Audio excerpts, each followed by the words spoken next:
Hello everyone, my name is Victor Mateki. Today I'll give a quick overview of the game Diffraction that I was working on for a while last year, but I actually stopped working on it because of design issues.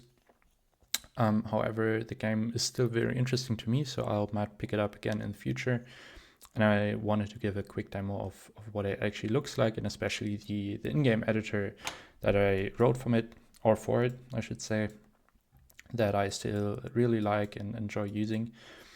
The game was written in a custom language. You can actually watch a different video on this channel where I show a compiler I wrote for it. The language is very similar to that of Jonathan Blow, or is the language, but the compiler is completely written from scratch by myself, and this game is written in that language.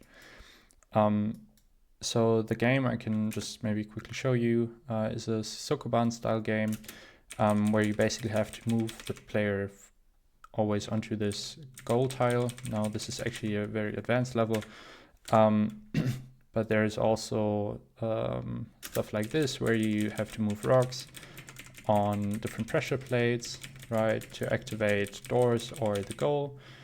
But there's also then these stuff with emitters. So in this case, for example, you can see, oh, there's a rock here. If I move the rock aside, then these rays of light will actually collide. So I have to move this rock here so that the other ray can actually go into the emitter and unlock the goal. And then obviously that can go into very interesting and very sort of advanced constellations of what has to happen. This is again a rather simple level, but this solution actually doesn't work, so you have to figure out a different one. And then, you can also have different rooms. And so in this case, there's a lot happening. And so you need to go to the other room and then figure out how it works. And so, there's also these sort of rooms, which are again bigger levels, and so on. So it was actually, as you can see, there are quite a lot of levels here.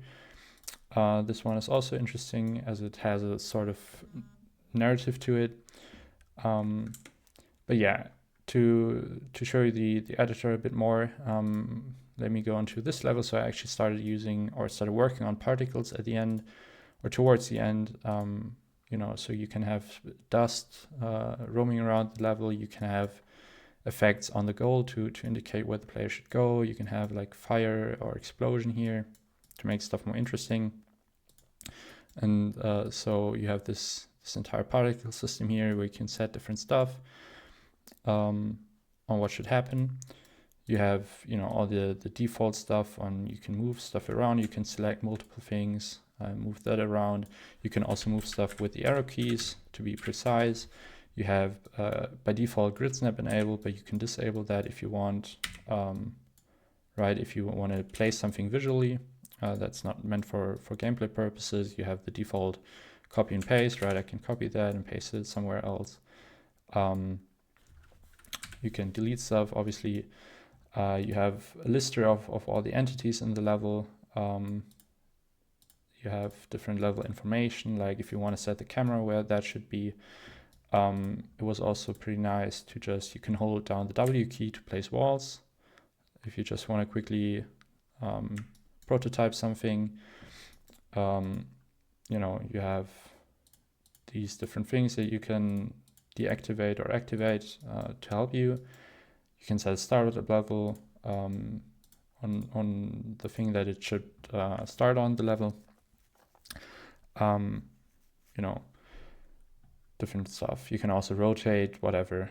But yeah, and then the very cool thing is, let me just make sure I don't save this actually. The cool thing is that you can just instantly pop between the editor and the game. So you just noticed, this is now in the game mode, obviously, but I can press F9, so I'm back into the editor.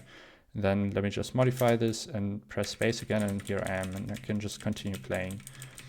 And that just is a really, really nice and really quick way of modifying levels, working on stuff.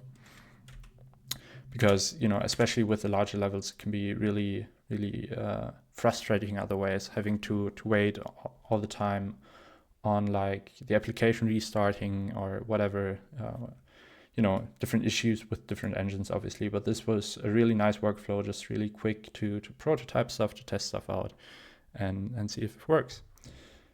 Yeah, that's it for this video. I just wanted to give a quick demo on this editor here. Let me know if you're interested in something more like this. But yeah, this game isn't actually being developed right now, so there's probably not going to be that much on this topic. But yeah, thank you for watching.